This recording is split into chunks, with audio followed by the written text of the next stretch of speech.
اللہ نے کہا اگر کسی سے گناہ ہو جاتا ہے فوراً عذاب نہیں آئے گا، توبہ کا اس کو موقع دیا جائے گا۔ تو اس کا مطلب رحمت غصے پہ غالب ہے کہ نہیں ہے؟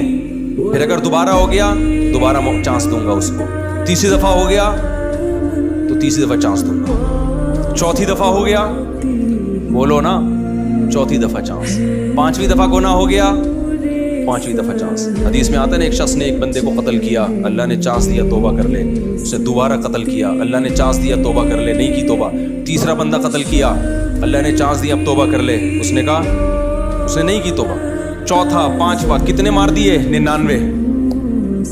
99 کے بعد اس کو خیال آیا کہ یہ تھوڑا سا مناسب کام مجھ سے تھوڑا نامناسب چل رہی ہے، اللہ کو کیا منہ دکھاؤں؟ ایسا نہ ہو کہ آپ میں سے بھی کوئی کہے کہ چلو کرتے رہو آخر میں توبہ کریں گے۔ ہزاروں میں ایک آدمی ہوتا ہے جس کو اتنے جرائم کرنے کے بعد توبہ کا خیال آئے، ورنہ 99% کو توبہ کا خیال نہیں آتا۔ اس لیے شروع میں ہی بچ جاؤ، شروع میں ہی بچ جاؤ۔ گناہ کر کے توبہ بڑا مشکل کام ہے، گناہ سے بچنا آسان ہے، کر کے توبہ کرنا مشکل ہے، کیونکہ لت پڑ جاتی ہے اس گناہ کی۔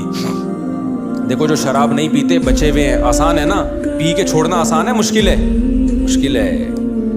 تو 99 کے بعد اس کو خیال آیا، پھر 100 مار دیے، پھر خیال آیا، تو یہ اللہ کی رحمت ہے۔ 100 کے بعد جب توبہ کی ہے تو اللہ نے 100 کے 100 قتل معاف کر دیا۔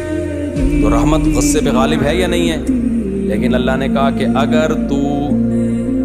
اگر موت کا وقت آ گیا نا تیرا اور اب تو توبہ کر رہا ہے، اب معاف نہیں، کیونکہ اب بھی اگر معافی کا آپشن ہو پھر تو سارے کریں گے، تو پھر غضب، پھر اس کا مطلب اللہ میں غضب ہے ہی نہیں۔ تو اللہ نے ایک شق جو لکھی تھی وہ یہ نہیں لکھی تھی کہ میں ہمیشہ رحم ہی کروں گا، غصہ نہیں کروں گا، اس میں غصے کا تذکرہ تھا، لیکن کہا کہ رحمت غصے پر غالب رہے گی۔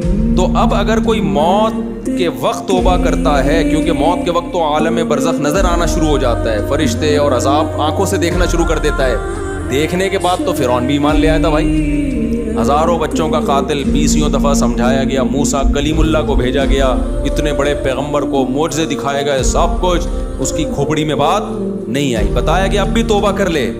آخری چانس دیا گیا کہ بھائی سمندر میں راستے بن رہے ہیں، پانی میں، کیسا معجزہ، بنی اسرائیل وہاں سے گزر رہے ہیں، سمندر پھٹ گیا ان کے لیے، کتنا بڑا معجزہ دیکھا نا، وہاں بھی اگر توبہ کر لیتا تو اللہ معاف کر دیتا، کتنا بڑا اللہ نے اس کو آپشن دی۔ اس کمبخت کو پھر بھی خیال نہیں آیا، اپنی فوجیں لے کے اسی راستوں میں اتر گیا جو کس کے لیے بنے تھے؟ بنی اسرائیل کے لیے۔ ابے بھائی یہ تو اس کے لیے اللہ نے تمہارے سامنے بنائے ہیں، ورنہ پانی ایسے کہاں پھٹتا ہے؟ دماغ کیا ہو گیا تھا خراب، اترا ہے اور پانی اللہ نے جوڑ دیا، تو یہ نہیں سدھرے گا۔ جیسے میں 4 شادیوں پہ بیان نہیں چھوڑوں گا نا، تو ہم تو غلط بات پہ تو نہیں اڑے ہوئے نا، صحیح بات پہ اڑے ہوئے، لیکن فرعون کس پہ اڑ گیا تھا؟ غلط پہ۔